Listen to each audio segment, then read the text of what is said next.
जंगल में हलचल थी, लेकिन हवा में एक अजीब सी खामोशी थी। वीर और जकार की सेनाएं आमने सामने थीं। जंगल में अब शांति नहीं, सिर्फ एक सवाल था, राजा कौन बनेगा, वीर या जकार? वीर दहाड़ते हुए बोला, जंगल की मिट्टी हमें पुकार रही है।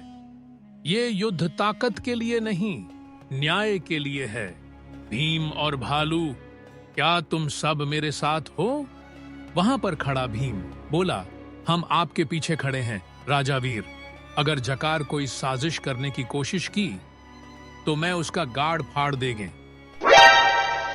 भालू बोला, चाहे हमारी जान क्यों ना चली जाए, पर झुकेंगे नहीं महाराज।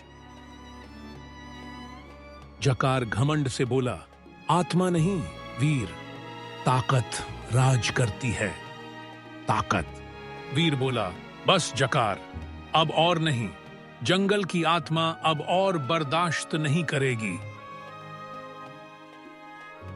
जकार डायलॉग सुर में बोला, मैं जंगल पर राज करने के लिए पैदा हुआ हूं। आज तुझे मारकर ओठलालीपुर जंगल का राजा बनूंगा, समझे? जकार के बात सुनकर सुअर जयकारा लगाने लगा, राजा जकार अमर रहे। गिद्ध बोला, सभी जानवर डर रहे हैं, अब फैसला होगा। लेकिन तभी रिया ने वो कर दिया जिसकी किसी को उम्मीद नहीं थी। रिया ऊंचे स्वर में साहस के साथ बोली, जंगलवासियों, देखो ये है जकार का सच। जकार ने मुझसे भी झूठ बुलवाया था, पर आज मैं सच बताऊंगी, वीर निर्दोष है, असली धोखेबाज जकार है।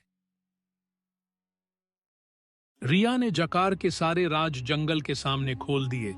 छुपे हुए हथियार, झूठी खबरें और डरे हुए जानवरों की गवाही।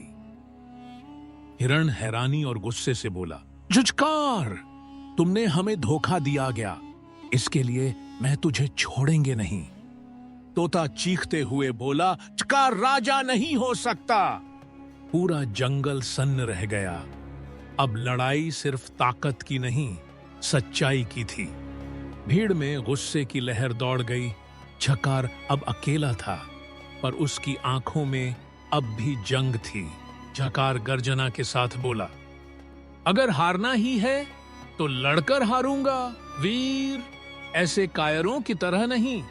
वीर शांत लेकिन ताकतवर आवाज में बोला, तो आजा, ये लड़ाई तेरे अहंकार और मेरे धर्म के बीच है, पर मेरी एक शर्त है।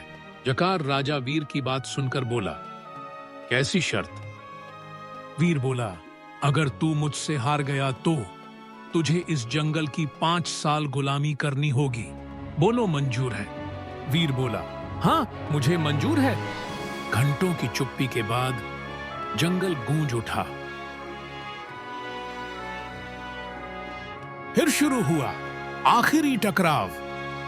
जंगल की धरती कांप उठी। यह युद्ध नहीं, न्याय का अंतिम फैसला था। साला, भालू को लाड चट्टाने को कह रहा था, भाग जा साले, नहीं तो ऐसा पेलूंगा कि बवासीर हो जाएगा। अरे दादा रे दादा, बड़ी जोर से पेला, अब इससे लड़ूंगा तो मुझे मार डालेगा। इससे बढ़िया है मैं यहां से निकल लेता हूं। जान बची तो झकार जैसे लड़चाट बहुत मिल जाएंगे।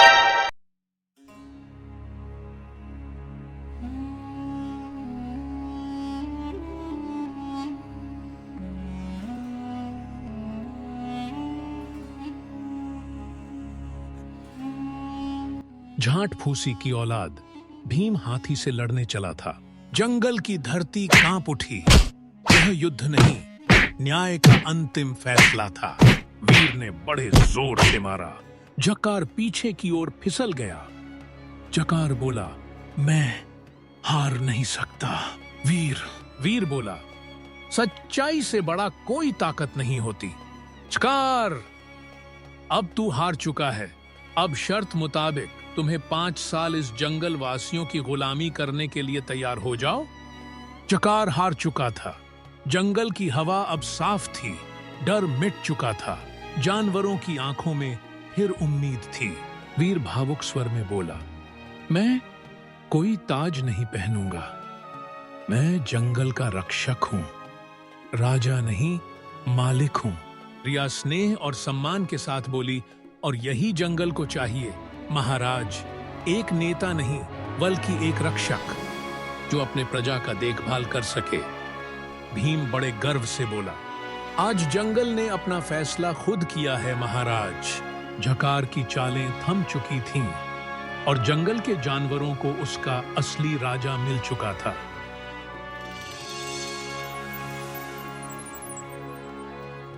सूरज की पहली किरणों के साथ जंगल ने नया जीवन पाया।